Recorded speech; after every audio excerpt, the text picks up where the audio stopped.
Alors, le marché, c'est 200 milliards en Europe. Et dans ce marché, on compte les semences, les engrais, les phytosanitaires, tous les roulants, donc les tracteurs, les moissonneuses-batteuses, et puis tout l'équipement qui peut aller sur une exploitation. Et donc, dans l'équipement, il va y avoir à la fois les pièces détachées et à la fois du matériel par grande verticale d'agriculteurs, de céréaliers, éleveurs, viticulteurs et maraîchers. Et si on se focalise vraiment sur l'équipement agricole lui-même, c'est un marché de 50 milliards en Europe et approximativement 12 milliards en France.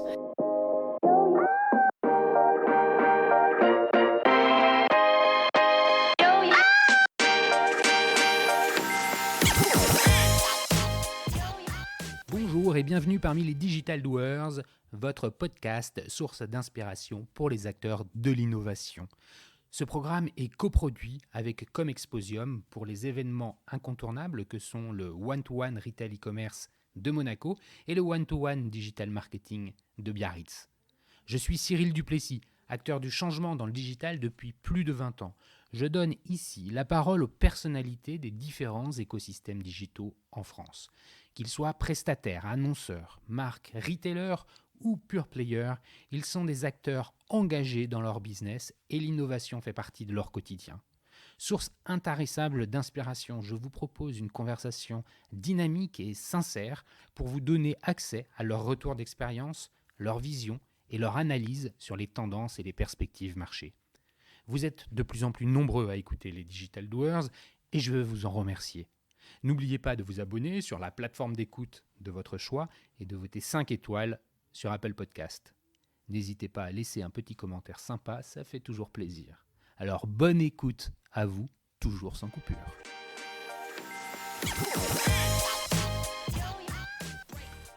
Aujourd'hui, je vous propose de découvrir le monde de l'agriculture dans sa facette digitale. Oui, ce secteur clé de l'économie française est entré de plein pied dans le e-commerce.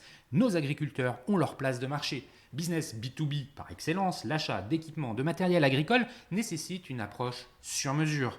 Et pour en parler, j'ai l'immense plaisir de recevoir une jeune femme, Mathilde Lefrançois, cofondatrice de Farmitou. La marketplace qui vient de lever 10 millions d'euros en série A est déjà présente dans plusieurs pays européens. Elle travaille avec plus de 350 fournisseurs de matériel agricole pour proposer des prix compétitifs aux agriculteurs. Pour bien comprendre ce business, nous allons demander à Mathilde de nous décrire son marché, l'idée de comprendre les forces en présence, les besoins des agriculteurs et les évolutions en cours dans les différents pays d'Europe. Comme d'habitude, nous continuerons notre conversation sur la proposition de valeur de Farmitou et sur ses ambitions de développement. Enfin, nous terminerons par les sujets d'acquisition, de data, de CRM, de fidélisation, de prise de parole, bref, de la relation client. Mais avant de commencer, Mathilde, pourrais-tu te présenter en quelques mots ? Bonjour Cyril, merci beaucoup pour ton invitation. Je suis absolument ravie de faire partie de ce podcast et de pouvoir échanger avec toi C'est réciproque. Pour ces prochaines minutes. Moi, je suis Mathilde, une des cofondatrices de Farmitou. J'ai plutôt un parcours commercial. J'ai fait une école de commerce, l'ESCA à Paris et Angers, en master entrepreneuriat. J'ai eu la chance pendant ces études de voyager beaucoup, découvrir plein de différentes cultures, en Chine, aux Philippines, à Buenos Aires. À la suite de ces études, j'ai monté une première marketplace. Attends. Donc tu les finis en quelle année ces études ? Juste pour qu'on ait un point de passage. Je les termine en 2015. D'accord. Donc c'était il y a exactement 6 ans. 6 ans. Et après ces études, je crée ma marketplace pendant mes études en master entrepreneurial et je me tourne vers la marketplace qui était déjà à l'époque un modèle qui m'intéressait beaucoup par la dualité du modèle où tu vas avoir à la fois une offre et une demande sur une même plateforme. Et donc là, je me lance dans le secteur du tourisme avec Koala, qui est une marketplace de location d'équipements de voyage. Donc ça peut être des GoPro, des skis, des sacs à dos entre particuliers. Donc du C2C.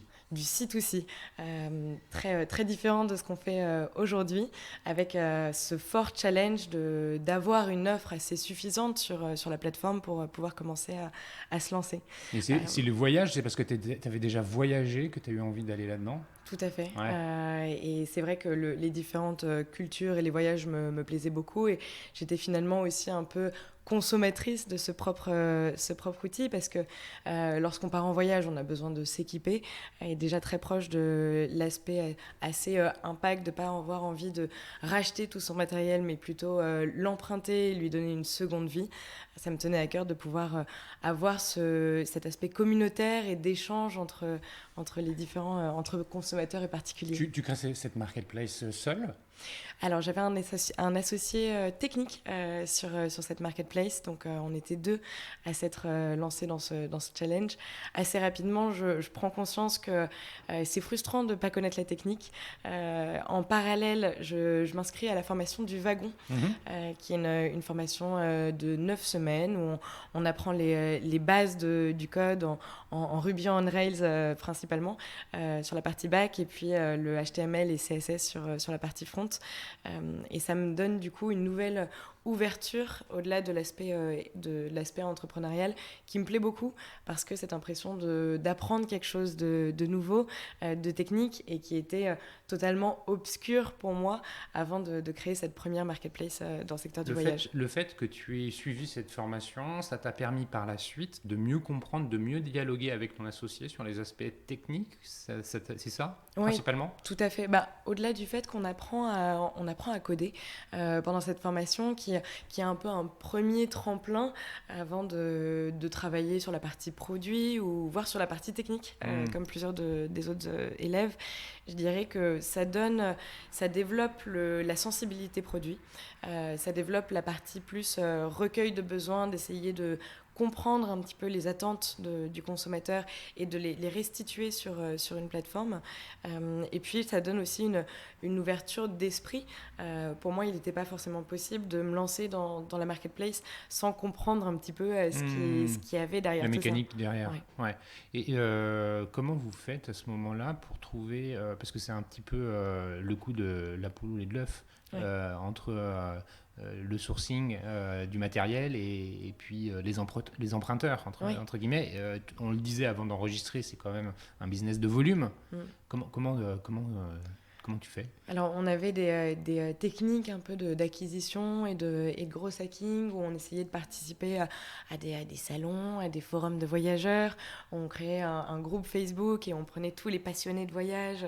On essayait d'intégrer en fait cette communauté de passionnés voyageurs et il y en a plus d'un. C'est des relations assez finalement amicales qu'on peut avoir avec des gens. Et c'est vrai qu'on se basait beaucoup sur la dimension communautaire, sur la dimension voyageur. Et puis on a aussi fait un petit peu de sourcing via des sites comme Le Bon Coin ou ce type de plateforme pour trouver de manière plus simplement du matériel. Mais je dirais que la vraie difficulté, c'est qu'un matériel, une fois qu'il est loué, il n'est plus forcément disponible sur la plateforme en même temps. Donc on avait aussi une offre qui pouvait être un petit peu volatile. Il fallait toujours trouver plus. Il y a une notion locale aussi, non? Parce que si tu habites Paris et que ton sac à dos à louer, il est à Perpignan, ça va poser un petit problème, non? Bien sûr. Donc au début, on était plutôt centré sur la région Île-de-France pour faciliter en fait les échanges parce qu'on devait se déplacer. Enfin, chaque personne devait se déplacer pour aller chercher son matériel et pour aller le rendre. L'avantage de ça, c'est que c'était des tarifs qui étaient très intéressant pour les personnes qui louaient des GoPro à 5, 6, 7 euros par jour.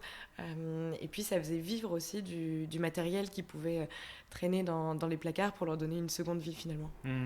Et le business model pour vous, il était comment? Et c'est, j'imagine, un pourcentage en fait des volumes c'est ça? Tout à fait. C'était un business model de commission en pourcentage qui était plutôt faible et qui est une des choses que t'as appris peut-être que j'ai appris exactement où aujourd'hui je prends conscience de l'importance de cette commission dans le fonctionnement d'un business et c'est aussi une des raisons pour lesquelles on a arrêté le projet 2 ans plus tard.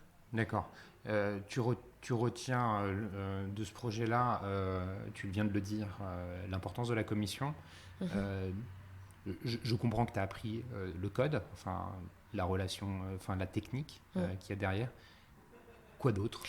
Le fonctionnement d'une marketplace, Typiquement, comment on fait pour avoir à la fois une offre et une demande, comment on fait pour organiser un peu un sourcing de l'offre, mais aussi des opérations, donc du support avec les clients, d'avoir le contact avec les clients et d'essayer en permanence de les comprendre, de voir ce qu'on peut améliorer pour le service.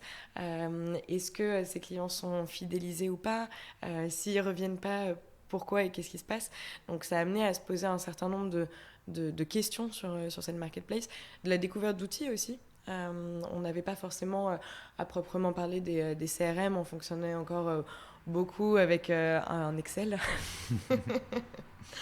Et puis je pense qu'on a aussi, moi un de mes retours c'était un peu la gestion de mon temps perso où j'ai passé beaucoup de temps sur de la communication, des concours et des prix à l'époque, et finalement quand on est jeune entrepreneur on ne se rend pas forcément compte du focus qu'il faut avoir sur son business au tout départ, et j'ai peut-être par moments été défocalisé du business premier, et ça aussi c'est une des remontées que j'ai aujourd'hui avec Farmitou, où on a passé vraiment beaucoup de temps au départ sur notre acquisition, notre product market fit, et notre service en lui-même. Justement, l'expérience de cette plateforme voyage C2C, son nom tu dis Koala, elle se termine en quoi, 2017 Elle se termine en 2016. 16.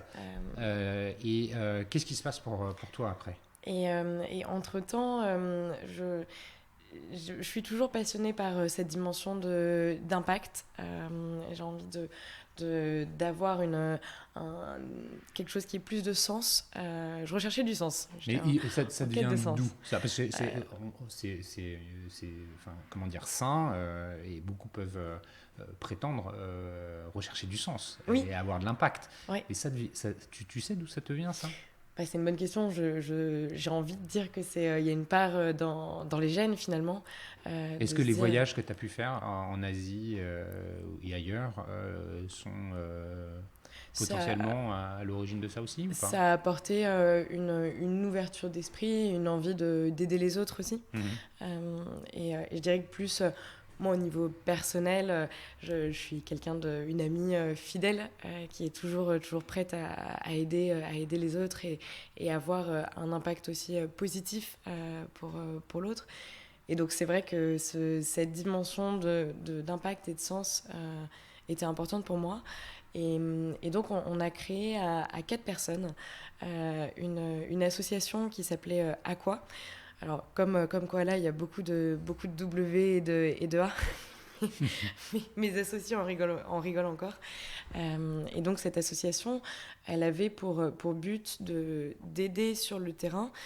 Donc, quand je dis sur le terrain, c'était des pays d'Afrique, d'Asie et d'Amérique latine, des organismes tels que des associations, des fondations et des ONG, à comprendre quel est l'impact de leur projet sur les bénéficiaires de ce projet. Et donc, on faisait des courtes missions qui peuvent ressembler un petit peu à des missions de conseil, où au début, il y a un cadrage du projet, où on discutait beaucoup avec les parties prenantes, où on essayait d'établir avec eux la grille d'impact et tous les indicateurs qui pouvaient les aider à comprendre comment fonctionnait leur business.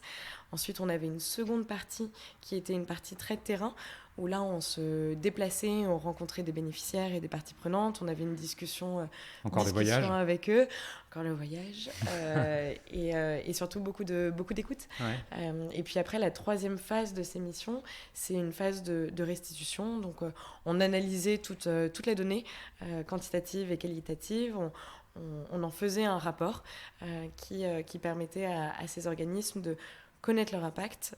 Nous, on créait des formations pour leur permettre de pouvoir mesurer à terme leur impact et pouvoir l'améliorer aussi.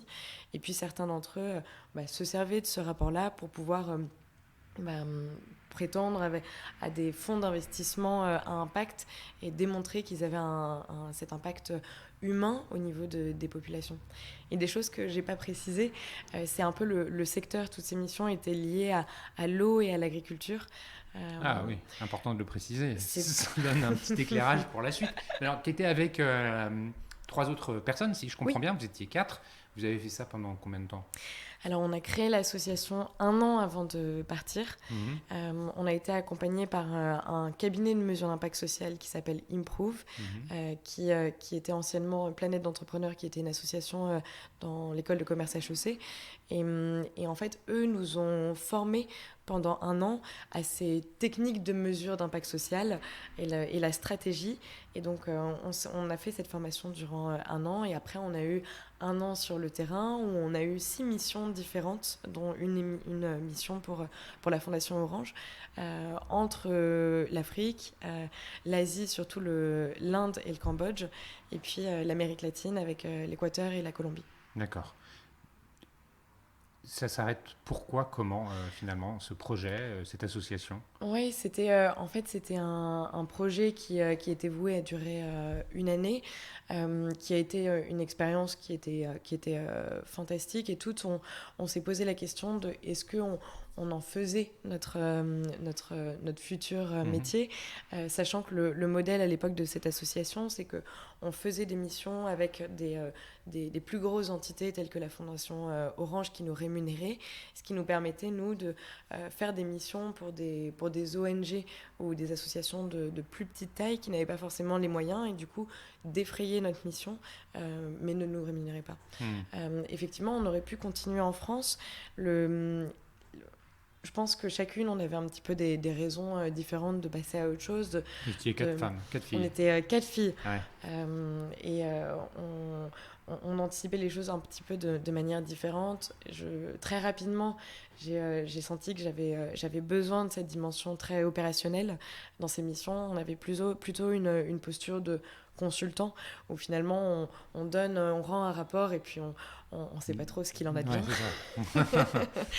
Et c'est vrai que j'avais envie de retrouver ce côté opérationnel où on sent on peut on peut faire changer les choses, et on n'est pas forcément en renfort. Donc, comment ça s'enchaîne avec Farmitou alors? Ouais. euh, Une rencontre peut-être? il y a effectivement une rencontre, et une très belle rencontre. J'ai eu la chance de rencontrer Denis Fayolle, qui est un des cofondateurs de La Fourchette, qui est un des premiers investisseurs de Mano Mano, et qui est un serial entrepreneur qui aujourd'hui accompagne des entreprises dans leur création et dans leur développement, tant en tant que mentor qu'en tant qu'investisseur. Hmm. Et j'ai la chance de le rencontrer quand j'étais encore à l'étranger. Et pour la petite anecdote, on a fait un Skype ensemble, un deuxième, puis un troisième. Et Denis me dit bon, où est-ce que tu es en ce moment, Mathilde? J'ai envie qu'on se rencontre. Et donc, il est venu à Quito, en Équateur, là où j'étais, pour qu'on puisse se rencontrer pendant 48 heures. Waouh! Incroyable! L'entretien a intérêt à bien se passer, parce qu'après, on reste 48 heures Ouais. bloqué à Quito. Et en fait, avec Denis, Et comment, en fait, comment est né ces échanges? Il a connu ton nom. Comment vous êtes ouais, rentré en contact? on est rentré en contact par une de ses associées dans sa start-up qui a été créée juste avant Farmitou, qui s'appelle Singulart. Et la cofondatrice de Singulart, Vera, était aussi une amie que je connaissais de différentes Et différents Denis, endroits. il cherchait quoi alors? Et Denis, il cherchait la future entrepreneuse pour la prochaine start-up qu'il allait monter. Ok. Donc c'est comme ça qu'on est mis en contact avec Denis. Et aujourd'hui, il continue sur ce même modèle finalement, où il rencontre aussi toujours une entrepreneur qui s'associe ensuite avec Alors un attends, on va entrepreneur. revenir. On est à Quito, en Équateur. On est à Quito. Pendant 48 heures, vous faites connaissance. On fait connaissance pendant 48 Et de heures. quoi vous... Alors, de quoi on parle? Déjà, on commence par un entretien de Denis de 300 questions sur plusieurs sujets de management, d'acquisition, de finances, de recrutement, pour que lui calibre un petit peu et voit un peu comment on réagit. on se rend compte qu'il y a un très gros fit humain, qu'on est assez aligné en termes de valeurs, et puis surtout qu'en termes de vision, que lui se voit monter une entreprise avec moi et que moi je me vois totalement dans ce modèle de Denis, où à la fois la vision est de créer une marketplace, modèle que j'ai eu à connaître précédemment, avec une forte dimension d'impact aussi, qui allait être quelque chose d'important pour le futur. Donc là, l'idée de Farmitou telle qu'elle existe aujourd'hui, elle est même pas embryonnaire en fait. Non, on part vraiment on a envie de s'associer ensemble, et puis on discute encore. On se retrouve finalement au mois de septembre 2017, à mon retour en France. Et là, le 1er septembre, je commence à travailler avec Denis. On se penche sur un sujet de marketplace. Et il me dit, Mathilde, tu dois me donner un peu les secteurs qui te plaisent pour monter une entreprise. Et le secteur qui m'est venu directement, c'est l'agriculture. Pas pour mes racines ou origines, plutôt parce que c'est un secteur que j'admire énormément. J'admire les agriculteurs parce que c'est des gens qui sont pour moi passionnés, qui sont des acharnés de travail, qui travaillent entre 70 et 80 heures par semaine, et qui sont aussi les personnes qui nous nourrissent. Et donc, il y avait en fait cette envie de connaître un petit peu mieux le secteur, de le creuser. Je trouvais qu'en France, il y a encore l'agriculteur qui est souvent mis en marge de la société, qui a du mal à connecter et un petit peu à joindre les deux bouts, parfois financièrement, à la fin du mois. Et donc, c'est une cause qui me touchait beaucoup d'un point de vue personnel, où je me disais, si je peux essayer d'amener un service qui ait du sens et qui puisse aider les agriculteurs, par exemple, en leur redonnant du pouvoir d'achat, c'est mon sens à moi. Donc c'est comme ça que finalement est née l'idée de Farmitou, que vous avez développée, que vous avez structurée avec Denis. Et on va y revenir dessus. Donc Farmitou, la baseline, ce serait quoi là, avant qu'on parle du marché, Ouais. c'est quoi Farmitou, c'est un site européen qui permet aux agriculteurs d'acheter leur matériel et leur équipement agricole en toute confiance, et puis surtout en direct des fabricants. Ça va peut-être amener aussi vers le marché et comment est structurée l'agriculture. Oui, non, mais alors, très bien, tu viens de nous donner la baseline. Et effectivement, chers auditeurs, comme on le fait à chaque fois, on va poser le contexte du marché. Je pense que beaucoup, comme moi, n'est pas un professionnel de ce marché et qu'on a besoin de le connaître. Tout le monde, évidemment, connaît l'agriculture puisqu'on est un pays agricole et que quand on traverse notre beau pays, on les voit, ces champs. On est touché par tout ça. Mais cependant, on ne sait pas exactement comment il est structuré. On en parlait avant qu'on commence à enregistrer. Il y a effectivement beaucoup de choses à connaître. Je te laisse la parole pour nous dire, voilà, le marché, c'est 200 milliards.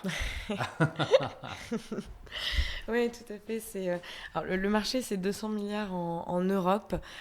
Et dans ce marché, on compte les semences, les engrais, les phytosanitaires, tous les roulants, donc les tracteurs, les moissonneuses-batteuses, et puis tout l'équipement qui peut aller sur une exploitation. Et donc, dans l'équipement, il va y avoir à la fois les pièces détachées et à la fois du matériel par grande verticale d'agriculteurs, de céréaliers, éleveurs, viticulteurs et maraîchers. Et si on se focalise vraiment sur l'équipement agricole lui-même, c'est un marché de 50 milliards en Europe et approximativement 12 milliards en France. Donc la France, et on le sait, tu le disais Cyril en passant dans ces champs, c'est une terre agricole où aujourd'hui on compte 400 000 agriculteurs en France. C'est un chiffre qui tristement est plutôt en décroissance. Alors on dit aussi que les exploitations, les petites disparaissent au bénéfice des grosses, donc en fait l'exploitation moyenne, par sa taille, a tendance à augmenter, tu confirmes ?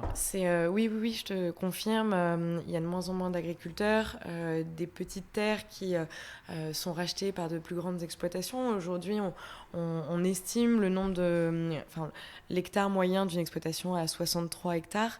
Et là, tu mélanges à la fois les céréaliers et les éleveurs. Hein. Oui, alors surtout les céréaliers, mais en fait, on se rend compte qu'il y a beaucoup de polyculture finalement, Ouais. où un éleveur peut avoir des champs, ou un céréalier peut avoir des bêtes finalement.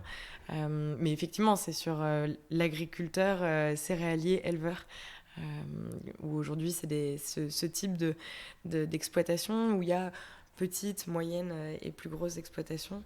Et alors, c'est quoi la répartition? Tu dis 400 000, je retiens 400 000 Ouais. décroissants, 400 000, c'est 400 000 entreprises, c'est parce qu'une exploitation est une entreprise, donc c'est 400 000 entreprises ou c'est 400 000 personnes travaillant sur les exploitations? C'est 400 000 personnes travaillant sur les exploitations. D'accord. Il faudrait que je regarde, mais sur les exploitations agricoles, il me semble qu'il y en a un tout petit peu moins en France aujourd'hui. Et la répartition entre éleveurs et céréaliers, maraîchers, enfin ceux qui exploitent, qui font pousser, tu ne sais pas. Ah, je regarde ta tête. T'as vu ma tête là, tu me poses une colle, Cyril. C'est pas grave. Parce que c'est compliqué d'estimer. Non, mais en fait, c'est pour essayer de comprendre. D'accord. Donc, en fait, c'est 200 milliards à l'échelle de l'Europe. Là-dedans, c'est 50 milliards pour la France. Pour l'équipement agricole en Europe. L'équipement agricole en Europe. Et 12 milliards en France. Pour l'équipement agricole. Pour l'équipement agricole. Et on précise pour l'équipement agricole, parce que Farmitou se positionne sur l'équipement agricole. Oui. 12 milliards, c'est un chiffre qui est difficile à appréhender. Ça paraît énorme, mais est-ce que c'est beaucoup? Et puis, c'est quoi finalement? Souvent on dit la France est un des premiers pays agricoles d'Europe. Tu le confirmes? Où se trouvent les autres? Parce que tu donnes une notion européenne finalement au business de Farmitou dès le départ. On va y revenir aussi tout à l'heure dessus, sur cette notion européenne. C'est quoi? Comment on se situe par rapport aux autres? Avec l'Allemagne, la France et l'Allemagne sont les deux plus gros pays européens en termes de marché agricole. Le 12 milliards, c'est un marché qui est considérable. Avec, effectivement, il y a le métier d'agriculteur est un métier qui perdure, qui est assez traditionnel et dont on a besoin finalement, parce que aujourd'hui, on est 70 millions à manger et à vouloir de plus en plus de local, de bio, et c'est une très bonne chose. Et donc forcément, l'agriculteur a besoin de matériel, a besoin de renouvellement de matériel.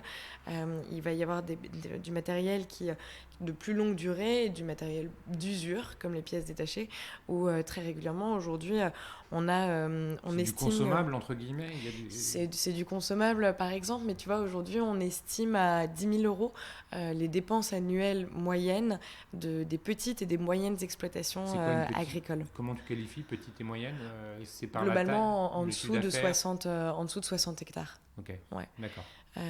Et donc, c'est un budget annuel qui est important pour l'agriculteur, où finalement il y a à la fois du consommable et à la fois du renouvellement, et il n'a aujourd'hui pas le choix que d'acheter ou de renouveler son matériel agricole.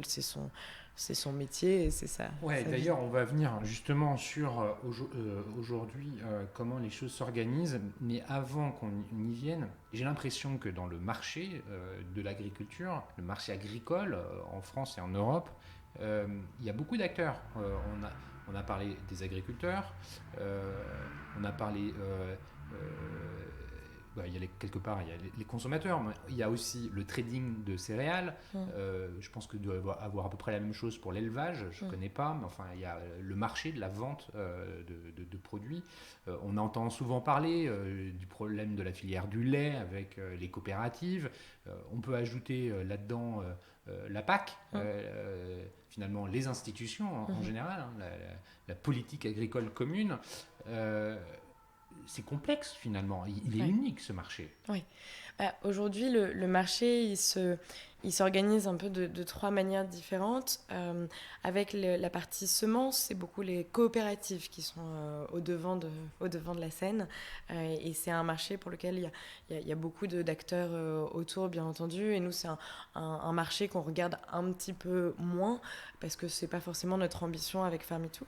Et ensuite, tu as le marché des roulants, donc des machines, pour lequel tu as un pool d'une dizaine de tractoristes qui sont très connus.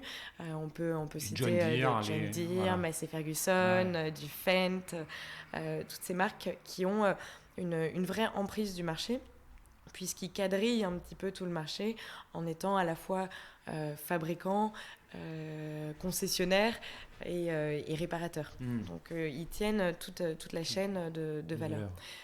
Et puis après, tu as l'équipement agricole, où là, tu vas avoir des fabricants donc qui ont leurs usines, qui fabriquent ou assemblent le matériel agricole. Et puis tu vas avoir des usines plus de pièces détachées. Et en fait, on s'est rendu compte assez rapidement que aujourd'hui, entre le fabricant et l'agriculteur, tu avais souvent entre 2 à 3 intermédiaires, parce qu'en plus du fabricant, tu as souvent un importateur qui va être l'entreprise qui va importer le matériel si le fabricant est dans un autre pays européen. Tu vas avoir un distributeur local au concessionnaire, et puis parfois une coopérative. Et donc tout l'enjeu de Farmitou, On va y venir. on y vient après. On y vient après, mais je vais rester quand même là-dessus. Ce qui m'intéresse, c'est que tu m'expliques aujourd'hui comment travaille, comment fonctionne un agriculteur, comment il processe ses achats. Oui. J'ai l'impression que c'est quelque chose qui en fait est installé depuis très longtemps et que peut-être que Farmitou, on en viendra après, va un peu disrupter et proposer quelque chose de nouveau. Mais comment ça fonctionne majoritairement aujourd'hui ? Aujourd'hui, l'agriculteur, il est très habitué à 95% du temps à aller chez son concessionnaire ou chez son distributeur. Le marché est fait de cette manière-là et fonctionne de manière assez traditionnelle finalement, où il y a un contact et un lien entre l'agriculteur et entre son distributeur qui lui fournit du matériel, qui peut lui changer ses pièces de machine et qui est assez présent parfois à quelques dizaines de kilomètres. Ouais. Mais en fait, l'agriculteur aujourd'hui, il n'a pas forcément d'autres solutions qui s'offrent à lui, ou alors il ne les connaît pas forcément.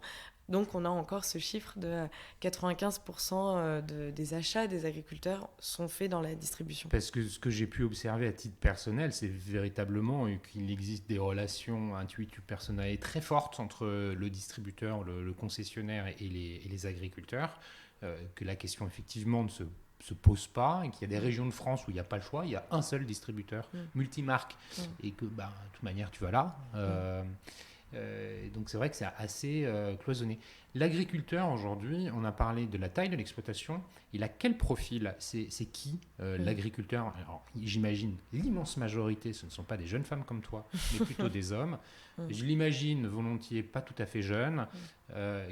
C'est quoi est-ce qu'il y a différents profils ? Peut-être que ça bouge d'ailleurs. Oui, alors l'agriculteur est plutôt malheureusement masculin, comme tu le disais tout à l'heure. Il y a plus de céréaliers et d'éleveurs aujourd'hui que de viticulteurs et de maraîchers. En termes d'âge, c'est effectivement... alors, j'ai pas le chiffre exact, mais on sait qu'il y a de plus en plus de jeunes qui ne se dirigent pas forcément vers le secteur agricole, mais qui vont dans des grandes villes. Et donc, c'est pour ça qu'on a aussi une population agricole qui est plutôt en baisse et qui, du coup, vieillit aussi un peu. Quoique aujourd'hui, je trouve que la société donne un peu un réassort à l'agriculteur. Tu veux dire, il y a comment dire, dans l'imaginaire collectif, on voit mieux l'agriculteur, tu veux dire par là qu'il est plus valorisé ? Oui, exactement. Je dirais qu'il y a une meilleure valorisation de ces dernières années de l'agriculteur. malgré et controversé avec des phénomènes d'agribashing qu'on a pu voir dans ces derniers mois pour l'usage de pesticides de la part d'agriculteurs. Mais, donc effectivement, le portrait robot de l'agriculteur. Et alors, en termes de, parce qu'on le voit plutôt vieux, conservateur dans ses habitudes d'achat, je grossis le trait, mais c'est probablement conservateur parce qu'il a ça, il a peut-être pas le choix, mais il a ses habitudes d'achat. Il est très connecté, il est digital, parce qu'en fait, quand aujourd'hui un agriculteur achète un tracteur, c'est bardé de technologie à l'intérieur. Il y a des GPS partout, ça marche tout seul, les cabines sont en surpression pour éviter que les pesticides puissent rentrer dedans. On parlait du bio, mais enfin, il y a encore beaucoup de conventionnels. Donc la technologie, elle est déjà arrivée dans les exploitations. Quelle relation il a avec le digital ? Je dirais qu'aujourd'hui, l'agriculteur, on a une image qui est fausse de l'agriculteur parce que c'est quelqu'un qui... Le secteur agricole a été frappé par cet aspect très technologique dont tu parlais dans les 5-10 dernières années. Aujourd'hui, ils ont de plus en plus d'éléments technologiques. Aujourd'hui, les tracteurs sont équipés avec des GPS avec des précisions militaires. On voit sur beaucoup d'exploitations des stations météo, des drones. Il y a de plus en plus d'entreprises aussi qui se lancent dans des robots qui vont aider l'agriculteur dans ses tâches au quotidien. Et aujourd'hui, les agriculteurs, c'est la catégorie socio-professionnelle la plus connectée. Ils sont totalement habitués à pianoter, regarder leur téléphone portable, que ce soit les petites annonces, la météo, l'achat d'équipements. Il y a un très gros site AgriAffaires pour l'achat de roulants d'occasion qui fait partie des favoris de beaucoup d'agriculteurs. Donc non, ils sont vraiment de plus en plus digitalisés. Et à côté de ça, l'agriculteur, c'est un véritable homme d'affaires. C'est un chef d'entreprise qui manage son exploitation et va à la fois avoir du travail manuel, du travail du sol, mais en fait, il a plein de casquettes différentes, la casquette du gestionnaire d'entreprise, la casquette d'acheteur de matériel, la casquette de gestion des factures, avec un besoin administratif. On en parlait, la PAC, derrière, c'est beaucoup d'administratif pour les agriculteurs. C'est très compliqué. Ouais. Et donc effectivement, il a cet emploi du temps qui est chargé et surchargé. C'est à la fois un métier et une passion. Autre chose aussi chez l'agriculteur, c'est qu'il est totalement multi-compétences parce qu'il va connaître ses responsabilités de chef d'entreprise et à la fois c'est quelqu'un de très bricoleur. Donc ils peuvent être à la fois électricien, mécanicien, soudeur. Ils sont très pragmatiques. Ouais. Et ils savent faire beaucoup de choses. Je suis très admirative. Des doers. Merci pour ce pitch global du marché qui est vrai, nous éclaire quand même sur finalement le terrain de jeu de Farmitou. Tu l'as dit, et on va y venir maintenant. Farmitou, c'est l'équipement. Tu as commencé à le décrire. Globalement, tu nous l'as dit, tu veux couper les intermédiaires, aller au plus près du fabricant pour l'agriculteur, ce qui permet, en réduisant les étapes, de réduire le coût du produit. Pour nous parler finalement de cette proposition de valeur, raconte-nous les débuts de Farmitou. Comment, avec Denis finalement, on dit ok, bingo, on avance là-dessus. Après, il faut y aller. Qu'est-ce que vous faites ? Très, très rapidement, on parle des débuts avec Denis, mais aujourd'hui, j'ai la chance d'être associée aussi avec Grégoire et avec Pierre. Et donc Grégoire qui est sur toute la partie plutôt financière, acquisition et catalogue produit, et Pierre sur la partie technique. Et en fait, avec Grégoire, dès qu'on s'est associés, on est allé sur le terrain. Donc on est allé à la rencontre de concessionnaires, de distributeurs, on a appelé des agriculteurs, on a appelé des fabricants. Et lorsqu'on s'est déplacé chez les distributeurs, on était assez surpris parce que l'offre du distributeur est une offre déjà qui est assez réduite en termes de matériel, en termes de marques. Il y a très peu de choix de marques, parfois une ou deux marques, alors il en existe 7500 en Europe. Il a fait son sourcing à lui en fonction de ses habitudes, quoi. Voilà, donc un choix qui est restreint pour l'agriculteur. Ensuite, lorsqu'on allait chez ces distributeurs, il n'y avait pas de prix affiché. Donc il y a une vraie opacité sur les prix. Et donc, on peut s'imaginer que les prix étant opaques, ça peut être un peu à la tête du client. En tout cas, il n'y a pas du tout de transparence au niveau des prix. Et puis, pour aller chez ces distributeurs, il faut se déplacer, faire son aller-retour quand on est agriculteur. Et puis, ça peut être à 10, 20, 30 km de son exploitation. Pour ce qui est des concessions, la pièce détachée, aujourd'hui, il existe des centaines de milliers de compatibilités marques, modèles en fonction du tracteur et de la machine de l'agriculteur.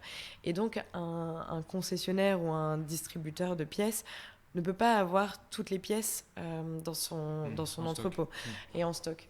Donc en fait, ce qui se passe de manière très imagée, c'est que l'agriculteur va chez son concessionnaire, lui dit j'ai un tracteur John Deere modèle 4200, j'ai besoin d'un démarreur. Le concessionnaire aujourd'hui va chercher et pianoter sur son ordinateur. Et il va passer la commande. Et il va passer commande chez un grossiste ou chez le fabricant. Et l'agriculteur va potentiellement devoir retourner en plus chez le distributeur pour chercher sa pièce. Et donc, on observe aussi une vraie rétention de l'information parce qu'aujourd'hui, l'agriculteur, il serait totalement en capacité, ils le font déjà pour la plupart, de changer la pièce eux-mêmes, sauf qu'on ne lui donne pas accès à cette information, à quel type de pièce peut être compatible avec quel type de machine. Et donc, c'était aussi un des enjeux lorsqu'on a créé Farm It Food. D'accord, donc c'est comme ça que ça s'est commencé. Vous êtes maintenant 3, vous lancez, on est en 2018. 18. Ouais. Et faut commencer. Ouais. Vous commencez à travailler de chez vous ? On commence à travailler avec Grégoire et Denis dans des bureaux entourés d'autres startups. Et là, vous commencez par quoi ? Développer la plateforme ? Est-ce que vous développez tout from scratch ? Est-ce que vous utilisez des solutions de marché ? Comment vous faites ? On commence au départ à travailler vraiment notre offre. Donc on commence avec les maquettes du site. On commence par contacter énormément de fabricants et on commence à sourcer des fabricants. Et très rapidement, lorsque Grégoire arrive, et c'est notre modèle aussi avec Denis, on fait notre deck, on fait notre BP et on part voir des business angels sur le beau postulat d'une idée et d'une équipe de 2 personnes, mais finalement pas de services encore développés derrière. Et on a la chance de faire une première levée de fonds qui arrive assez tôt, en mars 2018, d'1 million d'euros auprès de la BPI, de Denis Fayolle et de 4 autres business angels. Bon, je pense que Denis a pesé un petit peu dans la balance pour... Et Denis, effectivement, de par son track record et son expérience dans des marketplaces à dimension internationale, a été un gros poids. Bon, tant mieux. Et alors, maintenant vous avez un peu d'argent. L'idée, vous développez le produit. On développe le produit. On a Pierre... From scratch. Oui. On a Pierre qui nous rejoint, qui est notre associé CTO, qui est une vraie brute technique et brute de code. Et en 2 mois et demi, nous développe from scratch une marketplace en PHP Symfony avec les maquettes qu'on avait intégrées par un prestataire. D'accord. Donc là, vous avez ça. Maintenant, vous avez finalement la plateforme et c'est le réceptacle de l'offre et de la demande. Oui. Sans ça, vous pouvez effectivement rien faire. J'imagine que la première des choses à faire, c'est de brancher les fournisseurs. Donc là, aujourd'hui 350. Pour commencer, forcément, il n'y en avait pas 350, il y en avait moins. Donc comment ça se passe le branchement? C'est-à-dire qu'il y a une API avec leur ERP, leur front. C'est comment ça fonctionne? Alors au début, il a fallu effectivement convaincre les fabricants. On a commencé par faire du sourcing avant de sortir la plateforme pour ne pas la sortir vide. Donc on commence le sourcing en mars-avril 2018. On recrute au mois de juin une première équipe de commerciaux. Et puis on appelle les fabricants. Et au début, c'est un vrai challenge. Parce que ces fabricants, ils sont pas habitués en fait à travailler directement et à envoyer directement leurs produits aux agriculteurs. Est-ce qu'ils ont eu peur finalement de scier la branche sur laquelle ils étaient assis quelque part, ça fait depuis toujours qu'ils ont des relations privilégiées entre guillemets avec des distributeurs et des concessionnaires basés un peu partout en Europe.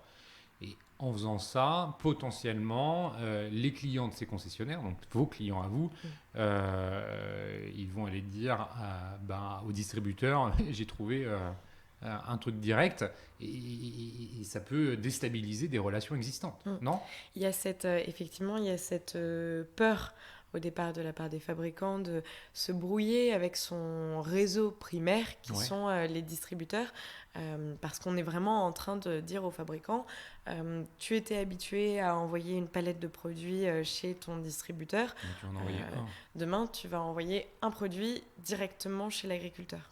Donc il y a eu un peu ce challenge de sourcer. Mais c'est vrai qu'en termes logistiques, c'est pas la même chose d'envoyer une palette que d'envoyer un démarreur. Alors, en l'occurrence, on prenait l'exemple du démarreur tout à l'heure, c'est pas la même chose. Le packaging n'est pas le même, il y a beaucoup de choses qui diffèrent. Tout à fait. Et en fait, ces fabricants, on a dû les accompagner dans ce changement. C'est des sociétés qui sont finalement assez traditionnelles, qui sont pour certaines pas forcément tout à fait digitalisées. Et donc, quand on a commencé, on a fonctionné avec des fichiers Excel, donc en colonne Excel, et on intégrait des fichiers Excel directement dans notre back-office. Donc tu rentrais à la main, finalement, les produits disponibles chez le fabricant. Alors, pas tout à fait à la main finalement, parce que eux, parfois, dans le meilleur des cas, avaient déjà ces fichiers Excel avec les non, mais ce que je veux dire 500, à la main, excuse-moi, tu parles de fichiers Excel et pas d'API, quoi. C'est ce que je veux dire. Exactement. Et aujourd'hui, on en parlera après, mais c'est un des challenges et c'est quelque chose qu'on est en train de faire avec eux. Mais donc on entrait ces fichiers Excel et pour la petite anecdote, on n'a pas encore parlé de la dimension internationale, mais on a au tout départ avec des fabricants italiens fait des copier-coller de catalogues sur leur site internet, voire pire recopier quelques références à la main pour ajouter leurs produits qui n'avaient jamais été sur internet et encore moins sur internet en France. Donc là, vous réussissez à avoir votre offre, finalement. Elle est, un peu de façon artisanale peut-être, mais il faut bien commencer. Et puis maintenant, il faut aller chercher les clients, ceux qui vont venir acheter ce qu'il y a de proposé sur votre marketplace.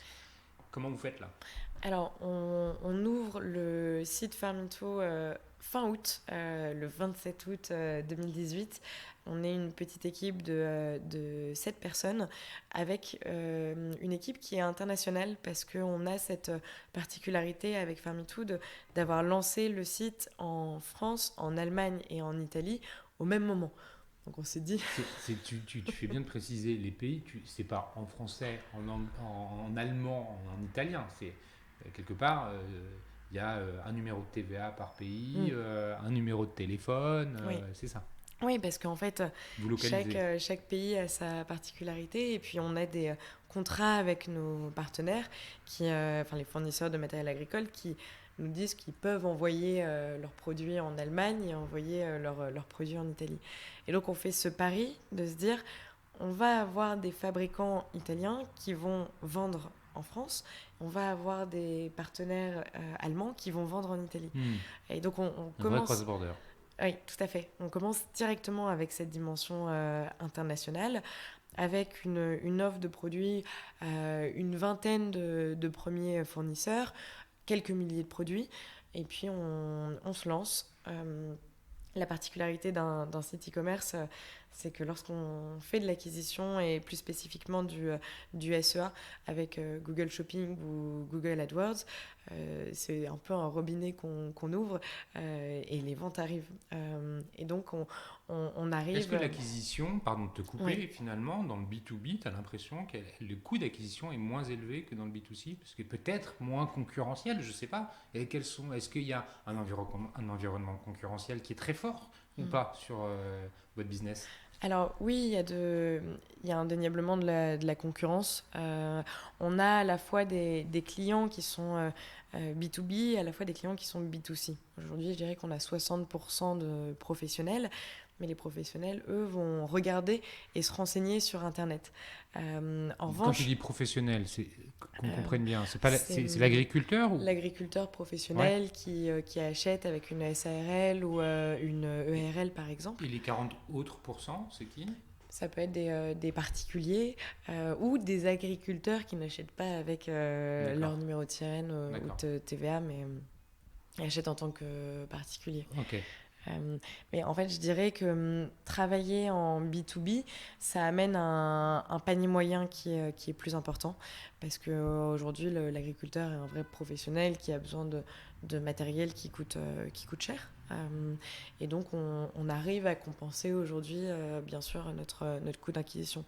Mais au début, on commence avec des coûts d'acquisition sur Google qui sont très importants, qu'on finit par diviser par On 5. va revenir sur l'acquisition après. Ouais. Attends, je reviens sur le panier moyen. Le panier moyen aujourd'hui, Ouais. il est secret ou tu peux nous le dire? Non, non, non, on a un panier moyen de 400 euros hors taxe, qui est, on va dire, un mix entre des achats de petits outillages ou petites pièces, petits produits, et du plus gros, des cuves à fioul, on parlait de chariots de traite, des chariots d'irrigation, qui sont un peu plus conséquents. On a vraiment tout type d'achat, on va de 1 euro à 30 000 euros. Donc là, vous avez maintenant les premières tractions sur votre business. Où est-ce que la traction est la plus forte? Dans quel pays? Est-ce que c'est on a envie de dire la France parce que c'est une boîte française, mais est-ce que c'est la réalité? Parce que je rappelle, hein, les pays en dehors de la France où vous êtes présents, Allemagne, Pays-Bas, Benelux, Pays-Bas, Belgique, Autriche, le Dash, Ouais. et puis l'Italie, Et c'est puis ça? l'Italie. Actuellement, on a 5 pays de vente, France, Allemagne, Autriche, Belgique et Italie, avec la Belgique et l'Autriche qui ont été ouverts en 2020, et on a 2 nouveaux pays de vente à partir du mois d'octobre, Voilà. les Les Pays-Bas Pays-Bas, j'ai et devancé, l'Espagne. et l'Espagne. Tout à fait. Finalement, est-ce que l'offre elle est la même dans tous les pays ou pas? Pas tout à fait. Pas tout à fait, d'accord. Je dirais qu'aujourd'hui, on a 150 000 références en France et on a des catalogues entre 50 et 70 000 références dans les autres pays. Ça dépend ça dépend de plusieurs choses, des contrats qu'on a avec les fabricants, bien sûr des traductions aussi Bien de leurs sûr. fiches produits. Et après, les pays sont un petit peu, un petit peu différents, mais c'est assez léger finalement. On a, c'est un peu cliché, mais il y a un gros pouvoir d'achat en Allemagne. C'est un gros produit, un gros pays agricole qui aujourd'hui est notre second pays de vente Donc le sur premier c'est la Faneton. France, puis La l'Allemagne, France, l'Allemagne, et puis après une répartition assez équivalente entre les autres pays. Belgique, Autriche, puis Euh, Italie. Tout à fait. Et on voit que l'Allemagne se comporte comme la France il y a 12 mois. Donc on voit que l'Allemagne est vraiment en train de tirer son épingle du jeu pour nous.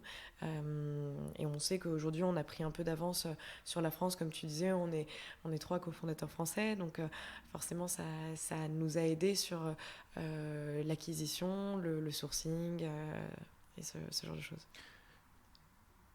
Justement, avant qu'on ne revienne sur l'aspect acquisition, fidélisation, data CRM, là, qui est la dernière partie, je vois qu'on est déjà à 51 minutes. Sujet passionnant. Je le disais en introduction, vous avez levé 10 millions. Enfin, du moins, l'information est récente. Elle doit avoir une dizaine de jours. On enregistre le 28 juillet 2021.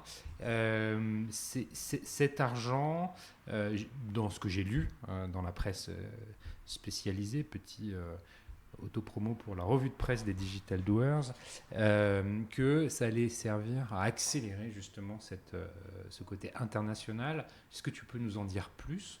Comment vous allez accélérer en plus de l'ouverture des pays ? Est-ce que c'est augmenter le catalogue produit ? Est-ce que c'est investir dans la trad ? Est-ce que c'est aider les fournisseurs qui peuvent livrer qu'en France à aussi livrer en Allemagne ? Comment on fait ? Alors effectivement, cette levée de fonds, aujourd'hui, elle nous aide pour l'internationalisation. Qui aujourd'hui est un investissement en termes de temps, bien sûr, mais qui est quelque chose, et je le dis en toute humilité, qu'on a fait dès le départ avec Farmitou, donc on est déjà prêt à accueillir des nouveaux pays de vente. C'est quelque chose qu'on sait faire, et donc on a une roadmap qui est très précise dans qui on doit recruter, comment on fait notre sourcing. Tu me le disais avant qu'on enregistre. T'as un playbook quelque part, c'est déjà vachement structuré. Comment on fait notre acquisition, qu'est-ce qu'on doit faire au niveau technique et produit.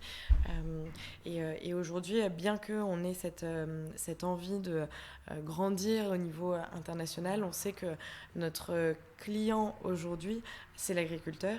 Et l'agriculteur, il s'en fiche qu'on ouvre en Espagne et aux Pays-Bas. Le seul avantage qu'il pourrait avoir, c'est qu'on lui source de nouveaux partenaires qui vendraient des produits auxquels il n'aurait pas accès. Parce qu'il y a un côté très local dans les fournisseurs, c'est-à-dire que réellement, on ne va pas trouver la même chose partout, il n'y a pas une forme de globalisation. Pas du tout. On source aujourd'hui des fabricants par des commerciaux natifs, bien sûr, qui ne sont pas implémentés dans les pays. On a aujourd'hui 45% de nos partenaires qui ont ouvert un nouveau pays de vente grâce à Farmitou.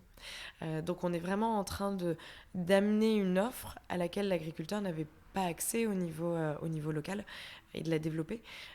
Et puis de l'autre côté, alors c'est pas fait exprès, mais c'est le même pourcentage. On a aussi exactement 45% de ventes cross-border. Donc un partenaire allemand va vendre en France ou un partenaire français va vendre en Italie.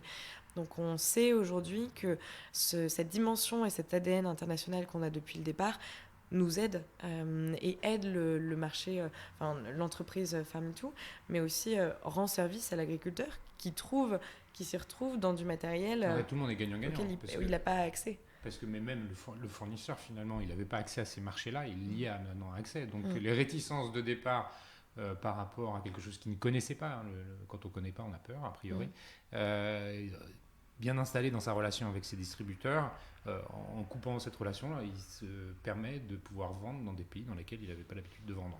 Totalement. Et pour un fournisseur, aujourd'hui, il faut trouver un nouvel importateur, il y a la barrière de la langue. Et chez Farmitou, en fait, c'est très très simple pour lui parce qu'on s'occupe de tout. On a en interne une super équipe avec toutes les nationalités de nos pays de vente. Et donc, on est en capacité d'apporter un support pour le client de sa langue natale, bien sûr. Ouais, donc ça, vous faites le support. Il y a un cahier des charges que doit respecter le fournisseur. C'est-à-dire que n'importe qui ne peut pas être fournisseur, j'imagine. Oui, alors nous, on sélectionne nos fournisseurs. On a plusieurs critères, mais l'un des premiers critères, c'est nos clients. On source les fournisseurs qui ont du potentiel et que les clients ont envie de voir sur la plateforme. On source aussi des fournisseurs qui sont en capacité de pouvoir envoyer un produit directement chez l'agriculteur dans un délai qui est un bon délai, parce qu'on a envie que ça amène... c'est quoi un bon délai ? Alors ça dépend beaucoup, pour de la pièce détachée, c'est du moins de 24 heures, on peut commander sur le site avant 17 heures et être livré le lendemain matin sur son exploitation à 10 heures. Pour du matériel type une cuve à fioul, on n'a pas besoin d'un délai de 24-48 heures, c'est un délai entre 5 et 8 jours ouvrés, globalement. D'accord. Alors, venons-en un petit peu justement à l'acquisition, la donnée, le CRM, tout ça, la feed. Et en fait, tout à l'heure, tu parlais de ton panier moyen, 400 euros hors taxe. Quel est le repeat business là-dedans? Est-ce que c'est saisonnier? On peut l'imaginer, tu vois. Par exemple, la moisson, c'est une fois par an, entre juin et juillet, sur une grosse partie du territoire. Il y a d'autres choses qui peuvent être plus réguliers, peut-être, je sais pas, la production de lait, c'est probablement plus régulier. Oui. Tu parlais finalement aussi des vignes, bah, là c'est saisonnier. Donc comment ça fonctionne? Quel est le taux de repeat? Comment vous favorisez la feed de vos clients? Est-ce que vous avez des outils qui vous permettent de faire ça? Oui, alors nous aujourd'hui, alors je peux donner le taux de repeat aujourd'hui qui est de 15%, mais qui finalement est pas l'indicateur qu'on va regarder nous parce qu'on est dans une période de forte croissance et on fait beaucoup d'acquisitions de clients. Donc forcément, ce taux par rapport à la croissance Faudrait qu'on regarder fait sur des clients déjà et anciens. pas forcément le bon. Ce qu'on peut dire, c'est que aujourd'hui, un client sur Farming2 va dépenser en moyenne 500 euros hors taxe et qu'au niveau du nombre de dépenses qu'il a sur son exploitation annuelle qui est estimée à 10 000 euros, on a encore beaucoup de choses à faire au niveau de la fidélisation. Aujourd'hui, nos clients, alors on a un support client qui est très bienveillant, qui est très chaleureux et à l'écoute, avec un système de devis. Et donc on a un peu nos clients VIP qui peuvent être contactés, pour lesquels on peut régulièrement les accompagner s'ils ont des besoins sur leur exploitation, qui va passer par ce service-là. On a ensuite structuré une sorte de CRM où on lie les produits entre eux. Par exemple, je prends toujours l'exemple de la cuve, c'est catastrophique, mais si un client va acheter une cuve à fioul, automatiquement, il va recevoir un email pour penser à acheter son nettoyant pour cuve au bout de 6 mois. Donc on peut faire des liens assez malins où on se dit que si un client achète des filets pour poules, il a des poules, il pourrait avoir besoin d'un éclosoir. La période est entre avril et juin, donc il va recevoir un email pour lui demander s'il a besoin d'un éclosoir. Donc ça, vous arrivez à le faire déjà? Oui, et c'est des choses qu'on fait de manière automatique. Aujourd'hui, on crée des liens entre nos sous-catégories de produits qui sont finalement très liés. Tu le disais, globalement 400 000 personnes sur les exploitations, c'est un peu moins de 400 000 exploitations. Vous avez déjà finalement acquis combien de clients sur ces 400 000? On a aujourd'hui 25 000 clients et on a 60% de clients français. Donc la route et le chemin est encore long. Hein. On est au début de Farming2 et on a une forte ambition sur le secteur de se rapprocher des agriculteurs et de devenir réellement leur partenaire de confiance pour l'achat de tous leurs équipements agricoles. On parlait toujours dans cette partie de la relation client tout à l'heure. Tu expliquais finalement qu'ils savent, en fait, ils savent peut-être faire, mais on leur a pas dit comment le faire pour changer un démarreur. On parlait d'un démarreur, je crois, sur un tracteur qui est effectivement pas une pièce forcément très compliquée. Est-ce que, en termes de contenu, justement, vous avez des ambitions pour et quand je t'entends dire ça, je me dis peut-être qu'il faut faire, je sais pas, une espèce de tuto pour expliquer comment on change un démarreur enfin bref, je suis pas à ta place, mais le contenu finalement, c'est un sujet que vous traitez déjà ou que vous avez l'ambition de traiter? Alors, c'est un excellent point. Nous, on n'a pas la prétention de faire du contenu vidéo pour expliquer à un agriculteur ou autre comment faire pour changer, parce que c'est quelque chose qui sait déjà faire. En revanche, ce qu'ils ne connaissent pas, c'est l'accès à l'information technique. Et donc là, par exemple, si tu prends un démarreur, tu dois connaître le nombre de dents, l'anthrax entre les pattes de fixation. Tu t'y connais bien en démarreur. T'as vu ça? Et ses compatibilités avec les marques modèles. Et donc l'ambition est plutôt de se dire on travaille avec des fournisseurs et des grossistes sur la pièce détachée. On réussit à mettre un peu un coup de propre sur tout cet aspect data, parce qu'il y a beaucoup de data et énormément de pièces. Et on crée un système qui est très très simple pour l'agriculteur, où en quelques clics, il voit très facilement quel est le démarreur dont il a besoin.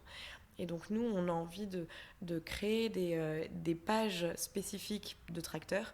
On reprend notre tracteur John Deere 4200. Pour l'agriculteur, si lui renseigne son tracteur sur le site Farmitou, plus tard, il pourra avoir toutes les pièces presque en schéma un peu point de vue éclaté, toutes les pièces qu'il lui faudrait pour ce modèle spécifique. Et ça, c'est quelque chose qui n'existe pas encore sur le secteur. On appelle ça des fiches techniques, en fait. C'est des fiches techniques digitalisées, sauf qu'aujourd'hui, ils ont peu ces schémas techniques. C'est des schémas qui vont pas jusqu'à l'agriculteur. Donc, ils restent en fait chez le concessionnaire ou chez le distributeur, qui se les garde précieusement pour un peu obliger quelque part l'agriculteur à venir apporter son tracteur ou lui à se déplacer pour aller y facturer, pour aller réparer, faire la maintenance du tracteur. Alors que eux savent le faire. Donc il y a cette envie de les rendre beaucoup plus autonomes sur leur achat et changement. On parle du tracteur, mais c'est la même chose pour la treilleuse, pour beaucoup de choses, de l'équipement. Pour tous les roulants, toute la machinerie agricole, donc de moissonneuses-batteuses. Il peut y avoir des pièces de charrues, de herses, ce genre de choses. Ok. Écoute, merci. Merci Mathilde pour toutes ces explications. J'ai été passionné. Je suis content, après avoir parlé de la distribution alimentaire, de DNVB alimentaire, pour ne citer que OMI, dernièrement, d'être passé de l'autre côté, de la production. Merci. Et alors, je trouve ça génial que ce soit une charmante jeune femme qui vienne nous parler de ce monde ultra masculin, et qui apporte de la fraîcheur, finalement une promesse nouvelle. C'était hyper clair. Merci Mathilde. Merci Comme Exposium et le One-to-One Retail e-commerce de Monaco pour sponsoriser cet épisode. Merci à vous tous, auditeurs, toujours plus présents. Merci pour tous les messages de soutien que vous pouvez m'envoyer.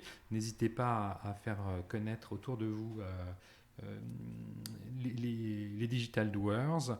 Si vous souhaitez me contacter, c'est au travers du site lesdigitaldoers.com. Si vous souhaitez contacter Mathilde, vous pouvez le faire directement via moi ou encore plus simple, peut-être sur LinkedIn, Mathilde François. Je suis sûr qu'elle répondra avec plaisir à vos sollicitations.